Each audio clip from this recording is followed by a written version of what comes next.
Hello everyone and welcome. This is the first lecture of our class 11th biology and we are preparing for NEET here in Science Forum. I am Lakhan Bhrewal. I am going to teach you biology in class 11th and in class 12th. Due to certain reasons, you know why we are conducting online classes and we will soon resume with the normal sessions, that is physical batches will be resumed as soon as possible in our upcoming time.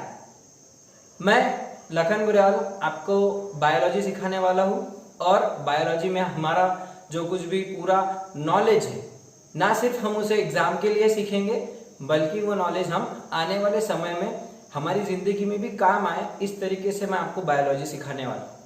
So get prepared. We are going to start with our biology, the story of life on earth in science forum from this first lecture. हम class 11th में अब enter कर चुके हैं. आप लोगों को बहुत खुशी होनी चाहिए और सबसे पहले तो आप लोगों को सबको मैं कॉन्ग्रेचुलेट करना चाहता हूँ because you have passed your 10th class either from various boards or from various educational institutes. From CBSE, certain students are from CBSE, some are from state board. तो आप सभी लोगों को heartily congratulations for passing your 10th class and I welcome you in your class 11th. हम लोगों को class 11 से लेकर क्लास 12th और उसके बाद आप लोगों के जो कोई भी एम है and your aim is NEET. Your aim is NEET. तो आप लोगों को नीट में जो कुछ भी पढ़ाई करनी है हम वो ये 2 साल में पढ़ाई करने वाले हैं. ओके तो मैं आज का ये जो फर्स्ट लेक्चर है इसमें हम आधा पार्ट में मैं आपको शॉर्ट में थोड़ा सा बताना चाहता हूँ how we are going to study NEET. NEET की पढ़ाई में आप लोगों को टोटल 720 मार्क्स का जो कुछ पेपर रहेगा. Your NEET exam, national entrance cum eligibility test. This exam is conducted by NTA, national testing agency. ये एजेंसी ऑल इंडिया लेवल पर के सारे एग्जाम्स कंडक्ट करती है. Government has formulated this agency and the agency has been given the task to conduct all exams that are nationwide और national level. हम NEET में हमें एम्स भी अब मर्ज हो चुका है इस साल से, प्लस जिपमर जो नाम की एग्जाम हुआ करती थी. All those exams which were special for certain for admission to some special colleges like your AIIMS colleges, hospitals of AIIMS. JIPMER जो नाम की संस्था है वहां पर एडमिशन के लिए जिपमर की एग्जाम होती थी. So these exams have been also merged under NEET. अब हमें अलग अलग एग्जाम्स देने की जरूरत नहीं. You have to prepare for only one exam, NEET exam, and you can get admission to AIIMS as well as JIPMER, and obviously you will need a very high score for entering these two institutions. Okay, we will see about them in detail after physical classes resumed. हाँ, तब तक आप लोगों को बस इतना पता होना चाहिए कि हमें नीट देना है. इसके अंडर में आप लोगों को मेडिकल कोर्सेज में एडमिशन मिलेगा. MBBS सबसे आपका जो एम रहेगा, बहुत से लोगों का सपना है, ड्रीम होगा. So MBBS from government colleges. तो आपको गवर्नमेंट कॉलेजेस मेन एम रखना चाहिए MBBS. That too from higher colleges like qualified colleges of Maharashtra. Mumbai का कॉलेज है government medical college. Okay, KEM सबसे इम्पोर्टेंट, KEM वहाँ पे का सबसे famous King Edward memorial college. दूसरा पुणे के कॉलेजेस है. ओके, BJ कॉलेज वगैरह, BJ medical college, Sassoon hospital और नागपुर के कॉलेजेस, ऐसे जितने भी गवर्नमेंट कॉलेजेस है, औरंगाबाद वगैरह. Okay, so your aim will be getting admission to MBBS in these government colleges. उसके बाद MBBS के बाद में दूसरे नंबर पर जो डिग्री रहेंगी your BDS, bachelor of dental surgery, bachelor of medicine and bachelor of surgery. MBBS, bachelor of dental surgery, BDS. इसके अलावा BAMS, BHMS, homeopathic, Ayurvedic sciences, medical sciences, homeopathic medical sciences, BUMS और physiotherapist, यहाँ तक के courses, plus BSc nursing वगैरह के लिए भी जो एडमिशन है that are also done through NEET.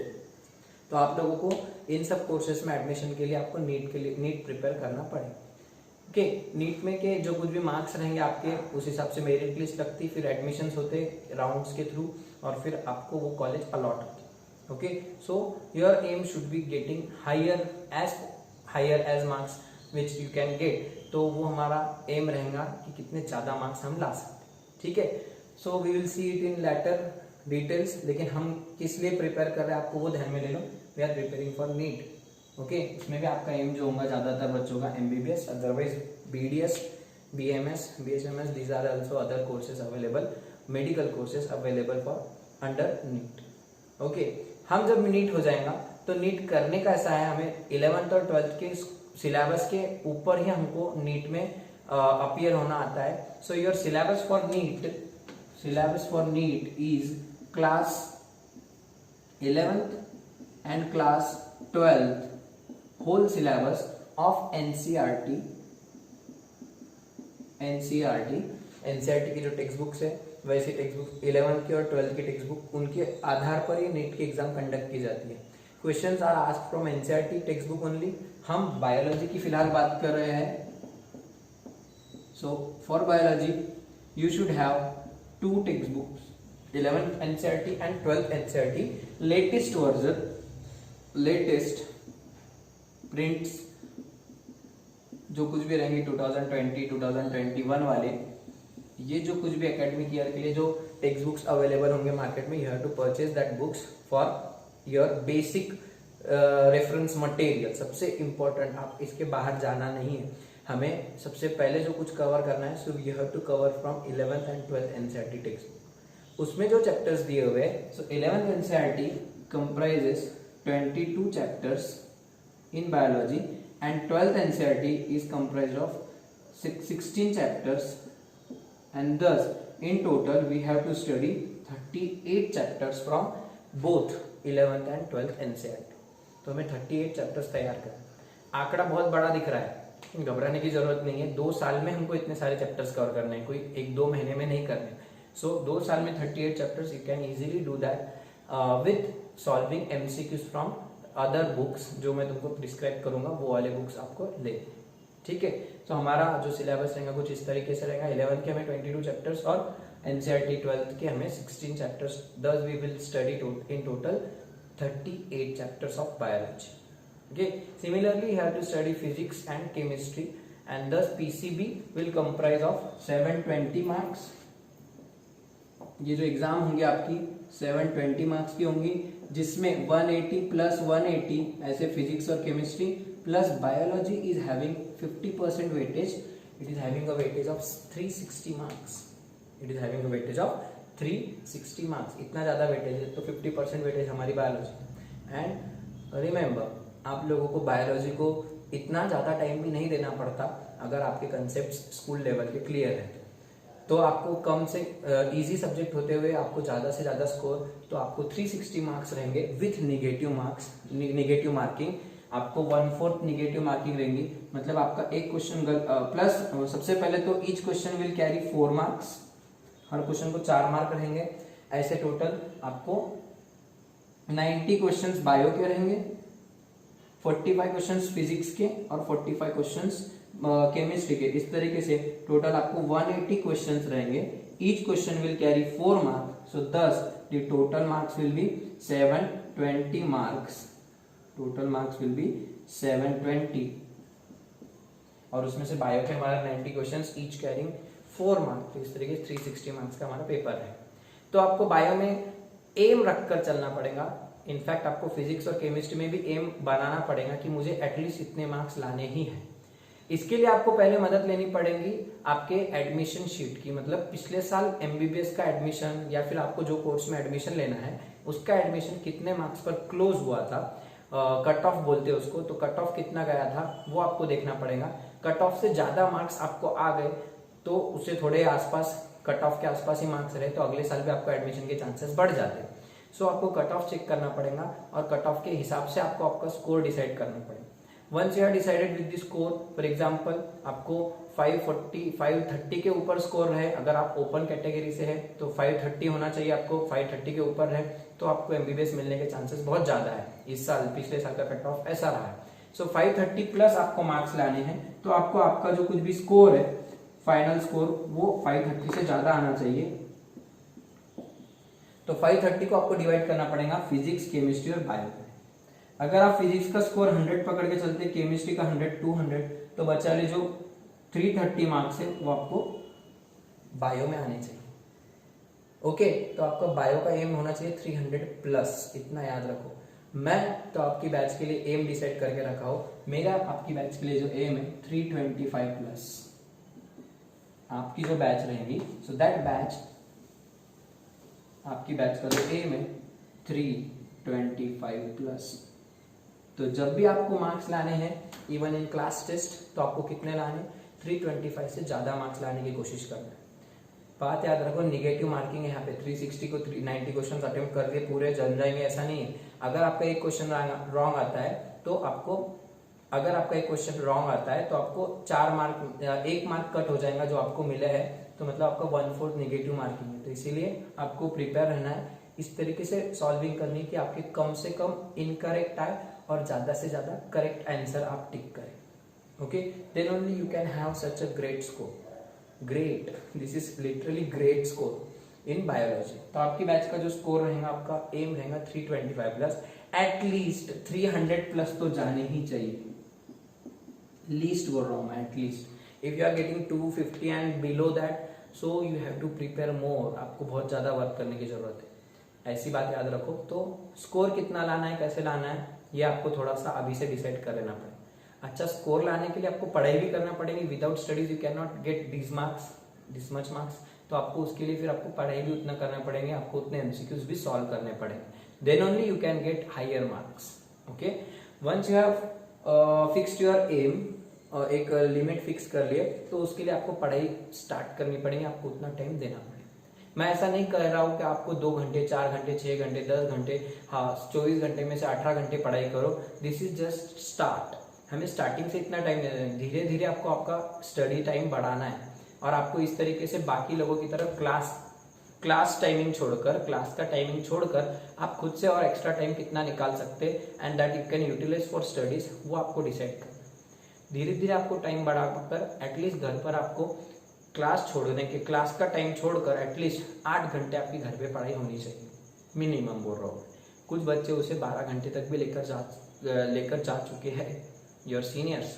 Okay, सो वो बात की बात है। आप जब स्टडीज में लग जाओ एक बार, धीरे धीरे आपको टाइम बढ़ाना पड़ेगा। ओके, इसके साथ एक और मैं आपको ये इंस्ट्रक्शन देना चाहूंगा कि आपको रोज किसी ना किसी बुक में से कभी ना रोज MCQ सॉल्विंग की आपको प्रैक्टिस रखना पड़ेगा। हर सब्जेक्ट के एटलीस्ट मैं हर रोज 20 MCQs पर सब्जेक्ट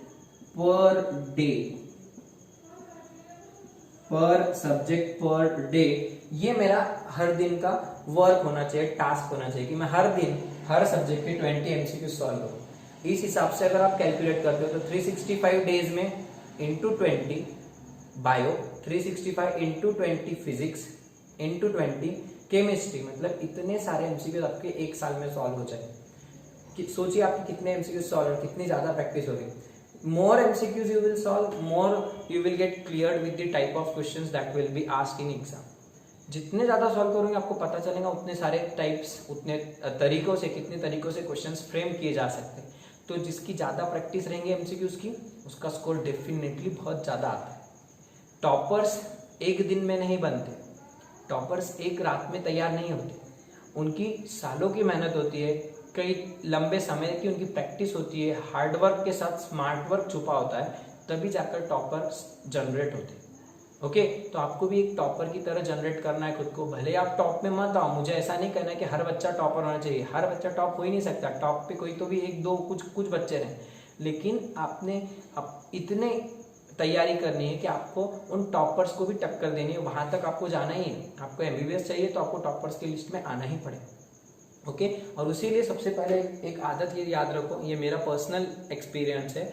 अगर आप कोई कॉम्पिटिटिव एग्जाम के लिए प्रिपेयर कर रहे हो तो आप जो भी सब्जेक्ट स्टडी कर रहे हो एटलीस्ट 20 MCQs पर सब्जेक्ट पर डे आप सॉल्व करो। मैं 20 बोल रहा हूँ, आपको इसकी कैपेसिटी बढ़ानी है, बाद में आपको ये 30 पर ले जाना है पर सब्जेक्ट पर डे, 35। जब क्लास के आप एमसीक्यू सॉल्व करेंगे तब तो ऑटोमेटिक ये बढ़ जाएगा, तो आपको इस हिसाब से बढ़ाकर चलना है। Okay, so that will be your पर सब्जेक्ट पर डे, इस हिसाब से आपको चलना पड़ेगा, तो ही आपको कई सारे एमसीक्यू सॉल्व होंगे और आपकी प्रैक्टिस बढ़ी हुई रहेगी। ओके, इतना है आपको नीट के लिए जानना जरूरी कि ये सब हमारा इस तरीके से नीट का वर्किंग रहेगा। ये नीट की पूरी तैयारी हमको करनी है ड्यूरिंग दिस 2 इयर्स। आपका जो क्लासरूम कोर्स है 2 इयर्स का, उसमें हम ये सब करने वाले। एक एक चैप्टर हम जाएंगे beat wise, NCERT wise, topic wise, plus जो कुछ भी आपको क्लास के नोट्स रहेंगे that will be also given to you on time. तो हमको वो सब तैयारी करते हुए उनके ऊपर हम चैप्टर वाइज एग्जाम्स लेंगे। चैप्टर वाइज के बाद बीच में जैसे ही जरूरत रहेंगे वैसे कंबाइंड टेस्ट मैं अरेंज करूंगा। कभी कभी आपको सरप्राइज टेस्ट के लिए भी तैयारी करना पड़ेगी। ओके, तो इसीलिए आपको रोज की पढ़ाई रोज करना पड़ेगी। आपको यहाँ पर किसी तरीके का एक्सक्यूज नहीं देना है, क्योंकि हमें बड़े लक्ष्य की ओर जाना है, तो हमें उसके लिए बड़ी बड़ी चुनौतियों को भी पार करना है। छोटे छोटे कारण बताकर हम अपनी गलतियां नहीं छुपा सकेंगे। हम जब अपनी गलतियां छुपाते हैं मतलब हम खुद को ही धोखा दे रहे हैं, ये बात ध्यान में रखिए। तो आपको ज़्यादा से ज़्यादा खुद के ऊपर वर्क करना पड़ेगा, और आसान है, सब बच्चे कर रहे हैं, मैं क्यों नहीं कर सकता, ये सोच के साथ अगर आप पॉजिटिव रह के करेंगे तो आपका नीट इजीली हो जाए। Okay, so this is about NEET. हम अब नीट में कैसे पढ़ाई करने वाले हैं वो मैं आपको बता रहा हूँ। We are going to start with the first chapter in today's lecture, and the chapter is cell the unit of life. Cell the unit of life, this chapter is given in your 11th NCERT textbook in unit number 3, chapter number 8, unit number 3, chapter number 8, and this chapter is the basic of your biology. Okay, आप लोग कहोगे कि sir आपने अचानक से ये cell chapter क्यों start कर रहे हो? In the index first chapter is the living world, you should start with living world and then biological classification and then so on. but मैं आपको क्लियर कराना चाहता हूँ, सबसे पहले तो आप ऐसा मत समझिए कि मैं वो चैप्टर नहीं लेने वाला। लिविंग वर्ल्ड हम बाद में लेंगे। मेरी इन चैप्टर्स को पढ़ाने की एक पूरी लिस्ट बनी हुई है, एक लिंकेज बनी हुई है। उस लिंकेज को अगर आप समझकर ये चैप्टर्स करोगे तो आपको बाकी के चैप्टर्स आसान जाएंगे। Cell is the basic structural and functional unit of your body, your life. हमारी बॉडी सेल्स से बनी हुई है। सो जब तक आप सेल नहीं समझोगे तब तक आप ऑर्गेनिज्म कैसे समझोगे? आपको ऑर्गेनिज्म मतलब पूरी बॉडी नहीं समझ में आएगी। ऑर्गेनिज्म नहीं समझेगा तो आपको ऑर्गेनिज्म का क्लासिफिकेशन कैसे समझेगा, उनकी स्टडी कैसे समझेंगे, उनके external features, internal features, morphology, anatomy, उनके बॉडी के सिस्टम्स आपको कैसे समझेंगे? So therefore we are going to start this syllabus with the 8th chapter of your unit 3, cell the unit of life. हम सेल को समझने के बाद सेल के अंदर के केमिकल्स मतलब सेल की बायोकेमिस्ट्री देखेंगे, मतलब उसके बाद का चैप्टर सेल बायोमोलिक्यूल्स, और जब सेल्स समझ जाएंगे उसके बाद सेल्स की डिवीजन देखेंगे सेल डिवीजन चैप्टर में, और फिर उसके बाद के चैप्टर्स में आपको लिंक के हिसाब से ही समझाऊंगा। सो gate prepare for this chapters. हम इस तरीके से क्लास में स्टडी करेंगे कि आपको वो लिंक के साथ सभी चैप्टर्स अच्छी तरीके से समझ में आए। मैं कहीं पर भी इस तरीके से आप नहीं चाहूंगा कि आपको चैप्टर का कोई भी बीट, कोई भी लाइन, कोई भी वर्ड ना समझे। आपको सारे शब्दों को, सारी लाइंस को अच्छे से क्लियर होना चाहिए। इसीलिए मैं इस चैप्टर को इस तरीके से शुरू कर रहा हूँ। वैसे भी सिलेबस का बहुत सिंपल ऐसा चैप्टर है, इसमें से भी आपको 3 से 4 क्वेश्चंस आते हैं। 3 से 4 क्वेश्चंस आपको हमेशा आते हैं, मतलब एटलीस्ट 12 to 16 मार्क्स का वेटेज है चैप्टर को है। ठीक है, कभी दो भी क्वेश्चन पूछे हुए हैं इनमें से, लेकिन प्रीवियस 2019 का जो नीट का पेपर था उसमें अगर आप देखो तो 4 क्वेश्चंस आपको cell the unit of life, इतने छोटे चैप्टर से 4 क्वेश्चंस आए थे। तो इसलिए आपको ये चैप्टर बहुत अच्छे से प्रिपेयर करना है। ठीक है, अब हर चैप्टर को जब हम स्टडी करेंगे तो उस यूनिट में आपका जो पूरा सिलेबस है तो वो 10 यूनिट्स में डिवाइड करके दिया हुआ है। 5 यूनिट्स आपके 11th में है और 5 units they are in 12th। Okay, हम देख रहे हैं यूनिट 1 2 3 4 5 ऐसे 5 यूनिट्स है। तो उसमें जो थर्ड यूनिट है उसमें चैप्टर नंबर 8 9 और 10 दिया हुआ है आपको। उसमें का 8 chapter cell the unit of life देख रहे हैं। ठीक है, तो हमको इसके हर यूनिट के स्टार्टिंग में यूनिट 1 यूनिट 2 यूनिट 3 आप देख रहे होंगे। Unit 3 cell just open the page on NCERT. So that page आपको इस तरीके से पेज दिखाई दे रहा होगा। सो वहां पर आपको सेल द यूनिट वहां पे सेल बायोलॉजी बोलकर जो स्ट्रक्चर एंड फंक्शन बोलकर हेडिंग दी हुई है। सो वो देखिए आपको उसमें स्टार्टिंग में जो एक पैसेज इंट्रोडक्टरी पैसेज दिया है। So read this one carefully. उसके अंदर आपको कुछ बेसिक बातें वहां पे डिस्कस की हुई है। ओके, अगले पेज पर see the next page. Okay, इस पेज पर आपको एक साइंटिस्ट की इंफॉर्मेशन दी हुई रामचंद्रन की। ओके, आपको ये रामचंद्रन के बारे में मैं बायोमोलिक्यूल्स चैप्टर में डिटेल में बताऊंगा, क्योंकि इनका जो कुछ भी डिस्कशन है बायोमोलिक्यूल्स चैप्टर मतलब चैप्टर नंबर 9 से रिलेटेड है, तो हम उसको वहां पर बात करेंगे। ठीक है, अगले पेज पर see the next one. Okay, this is the heading of your chapter, chapter number unit number 3 chapter number 8 cell the basic unit of life. Okay, और उसके अंदर आपको फिर व्हाट इज सेल वगैरह इंट्रोडक्टरी पार्ट होने के बाद आपको सब चीजें दिखाई दे रही है as you can see here in this pic. Okay, left side में आप देख रहे हैं कुछ पॉइंट्स दिए हुए हैं, कुछ पॉइंट्स में दिया हुआ है। So that points are the sub point under which we are going to study the chapter. और वो सारे पॉइंट्स यहाँ पे इंग्लिश किए हुए, इंडेक्स जैसा दिया हुआ है छोटा सा, और वहां से उसका डिस्कशन। ठीक है, इसके बाद के कुछ पेजेस आपको मैं दिखा रहा हूं। Page number next one, next one, next, last का पेज बता देता हूं आपको एक बार। दिस इज द समरी, उसके नीचे एक्सरसाइज, लास्ट में एक्सरसाइज के कुछ क्वेश्चंस, दैट्स इट। ओके, तो इस तरीके से आपको एनसीईआरटी में ये पूरा चैप्टर दिया हुआ है। जैसे आपके स्कूल के टेक्स्ट बुक्स में रहता है, जस्ट लाइक दैट।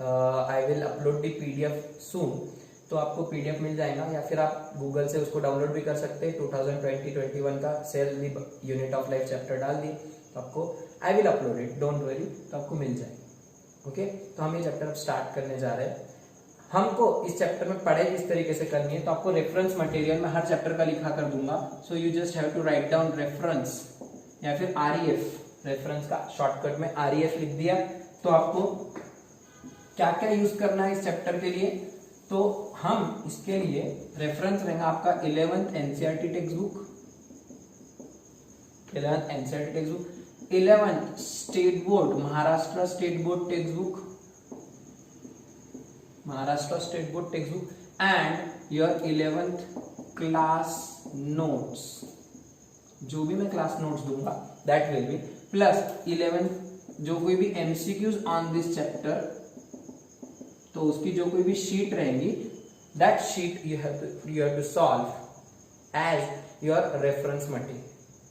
ठीक है, एक बार ये रेफरेंस मटेरियल आपको समझ में आ गया, आपको रेफरेंस मटेरियल इतना हर चैप्टर, मैं हर चैप्टर का अलग अलग से लिखा कर दूंगा। आपको इस चैप्टर के लिए ये 3 चीजें, आपको 4 चीजें रेफर करनी है MCQs on this chapter. So 4 things, 4 books you have to refer. ये जो कुछ भी है ये मैं अपलोड कर दूंगा, ये भी आपको मिल जाएगा। ये भी इसका आपको स्टेट बोर्ड टेक्स्ट बुक आपको खरीदनी पड़ेगी मार्केट से, because ultimately you have to also appear for state boards. So इसीलिए आपको स्टेट बोर्ड टेक्स्ट बुक भी खरीदनी पड़ेगी। क्लास नोट्स आपको मिल जाएंगे, और ये भी मैं देता हूँ। ओके, इनके अलावा कुछ बच्चे कुछ अदर क्लासेस के नोट्स रेफर करते हैं।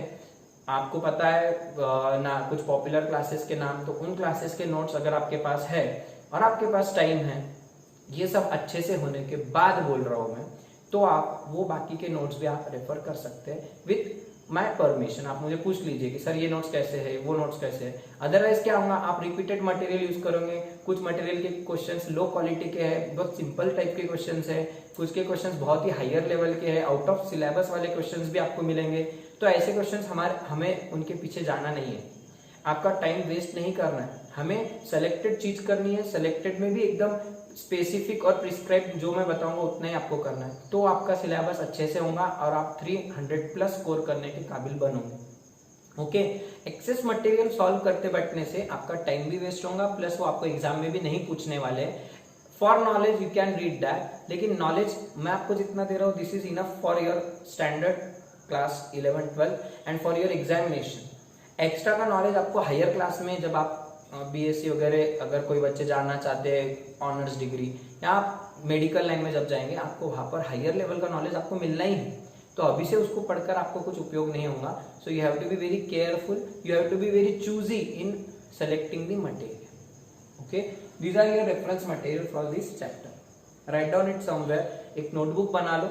आपको एक नोटबुक बनानी है, आपका 200 पेज का एक रजिस्टर बना लो।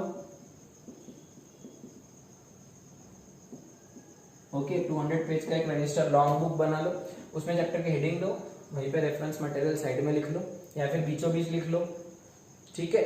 और फिर जब अब आगे जो कुछ भी मैं बताने वाला हूँ वो कई बातें आपको वहां पर नोट करनी। So this is how we are going to study the cell, the unit of life. इस रेफरेंस मटेरियल के साथ हम वो स्टडी करेंगे। Okay, ready? We are going to start with the chapter and I am going to teach you about certain introductory part of this chapter. Okay, so let's start. First of all, what is a cell? What is a cell? Pause the video and try to answer it. Cell is the basic structural, or also known as fundamental, structural and functional unit of life. Structural and functional unit of life.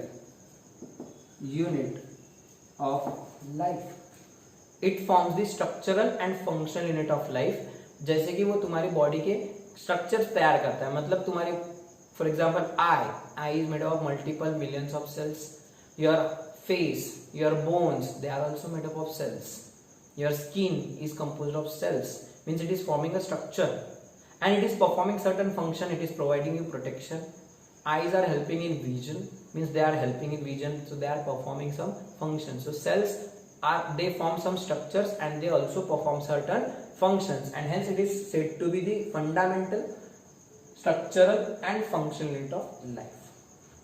Okay, in this chapter we are going to study certain parts of cells in detail and certain names of some scientists who discovered that cell. मैं इसका एक list आपको करके दे दूंगा at the end of chapter, आपको PDF मिल जाएगा।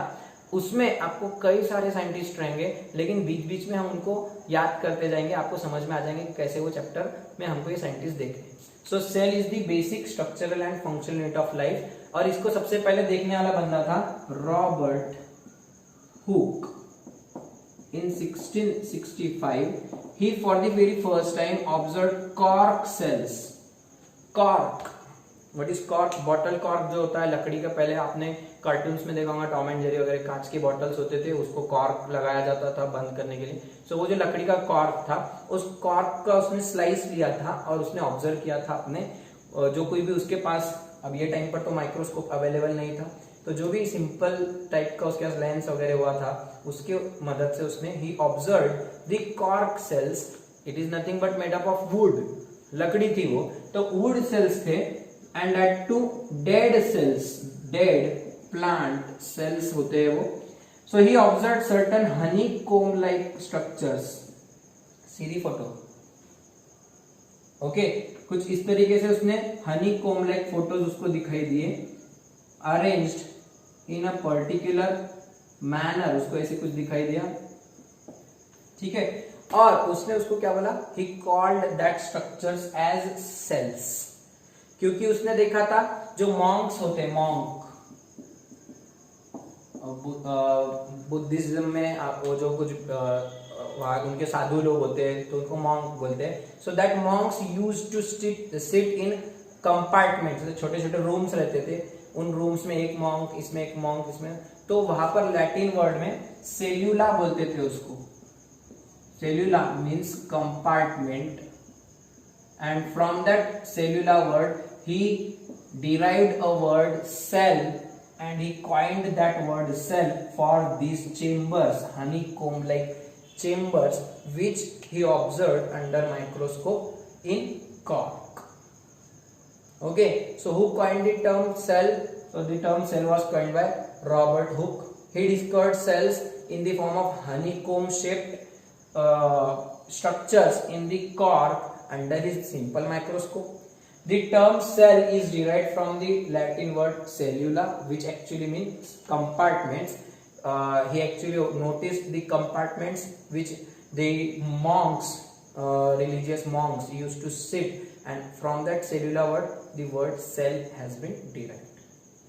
Okay, he actually observed the dead cell walls. These are the dead cell walls. ये जो मैं ड्रॉ कर रहा हूँ, these are the dead cell walls. मतलब रॉबर्ट हुक ने सेल नहीं, इसके अंदर न्यूक्लियस ऐसी कोई चीज नहीं देखा था उसमें, because these are dead. Wood is nothing but the dead plant cell. So therefore Robert Hooke actually observed what? Dead cell walls. Robert Hooke actually observed what? Dead cell walls, and therefore it took some time. 1665 के बाद थोड़ा time गया, जिसके बाद another scientist came. The scientist named Anton von Leeuwenhoek. Anton von Leeuwenhoek. Anton von Leeuwenhoek. Leeuwenhoek. You can simply call it Leeuwenhoek. Who observed living cells under microscope, such as bacteria, RBCs, some protozoans and sperms, human sperm. He observed certain living cells. Okay, in 1700 something. So Anton von Leeuwenhoek, he used his microscope constructed by himself. तो उसने वो देखा, उसके अंदर उसने he observed living cells, RBCs, bacteria, protozoa, sperms, and he described them in his book. उसने उसकी book में उनको describe किया.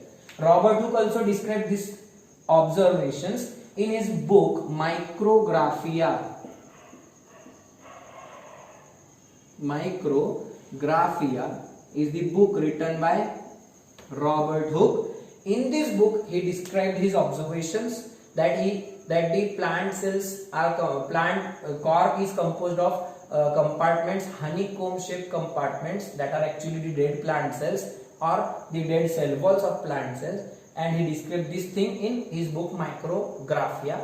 Similarly, Anton von Leeuwenhoek, he described living cells in the form of various shapes, circular, some are flat, some are having head and tail like. So he observed certain basic details of that cells, living cells of bacteria, RBCs, protozoa and human sperm, and he also described it in his book. He is actually regarded as the father of microbiology. Anton von Leeuwenhoek, he is regarded as the father of microbiology. Father of microbiology. ठीक है. And इसके बाद start हुआ फिर cell के और studies हुई, और उसके बाद Robert Brown discovered nucleus. Robert Brown discovered nucleus. देखो दो लोग. Who discovered cell?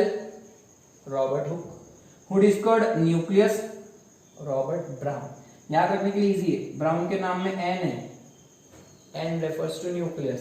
कंफ्यूज होता है बाद में, अभी आपको आसान लगेगा लेकिन बाद में कंफ्यूज होता है. सेल किसने डिस्कवर करा, हुक ने या ब्राउन ने? Hooke discovered cell. And who discovered nucleus? Nucleus मतलब Brown. Okay. Anton von Leeuwenhoek, he observed living cells, he observed dead cells, he discovered nucleus. We are doing study of cell, and that study of cell is known as cytology. Cytos is equal to cell, and logy, कोई भी चीज में logy लग गया मतलब वो study. Okay. Biology, bios मतलब life, living, and logy मतलब स्टडी. तो study of life is biology. Botany, study of plants. Zoology, study of animals. Zoo मतलब एनिमल्स. सो इस तरीके से हम we are doing the study of cell, it is cytology. Study of cell is known as cytology. We are cytology is the part of cell biology. इसमें सब कुछ आएगा. Cell biology is the complete study of cell, its reproduction, its division, its working, its mechanisms, its various structures. all things are studied under cell biology. Cell biology का ही हिस्सा है cytology. We are doing study of cell, only structural studies, so that is cytology. Okay, so this is about introductory part. किसने किसने sales देखे, कैसे देखे. इसके बाद था कुछ और साइंटिस्ट आए. We have studied 3 scientists today. Robert Hooke, who discovered the cells in cork. Robert Brown, who discovered nucleus in orchids. Okay, in orchids तो हम बाद में फिर से देखने वाले. And Anton von Leeuwenhoek, who observed living cells under microscope. तो इस तरीके से सेल के इंट्रोडक्टरी पार्ट मैंने आपको बताया. Note down these points. आपको जो कुछ भी लाइंस मैंने बोला वो note down this on your notebook. ठीक है, आपको पीडीएफ में मिल जाएगा, but you should also have some habit of writing it in your own handwriting, ताकि आपको वो याद रहे. छोटे छोटे मैं जैसे डायग्राम्स निकाला हूँ इस तरीके से आप वहाँ पे ड्रॉ करके रखो. आपको बाद में ये बहुत काम आते हैं, रिवीजन के टाइम पर बहुत हेल्प होंगे. ओके, इसके ऊपर नाम पर डायरेक्ट एमसीक्यू पूछेंगे आपको. हम एमसीक्यूज में पूछेंगे which scientist observed cells for the very first time. Living cells were observed first time by Anton von Leeuwenhoek. Dead cells by Robert Hooke. Who discovered nucleus? Robert Brown. Okay, we will see cell theory and other parts of typical features of cell, some details of microscope and the structures, organelles, types of cells in our upcoming lectures. तब तक आपको इतनी चीजें आपको आज के first lecture के लिए इनफ है. ओके, इसमें अगर आपको कोई डाउट हो तो आप बिल्कुल मुझे मैसेज करो. My number is shared with you. Okay, और अगर आपको किसी भी तरीके की कोई प्रॉब्लम हो so you can directly ask me on call. Okay, घबराओ मत, शुरुआत है. पॉजिटिव होकर शुरुआत करो तो आपका आने वाला टाइम भी आधा बहुत अच्छे से चला जाएगा. आप अच्छी शुरुआत करोगे तो आने वाले टाइम में आपको बिल्कुल अच्छे रिजल्ट्स भी मिलेंगे. My best wishes are always with you. Thank you.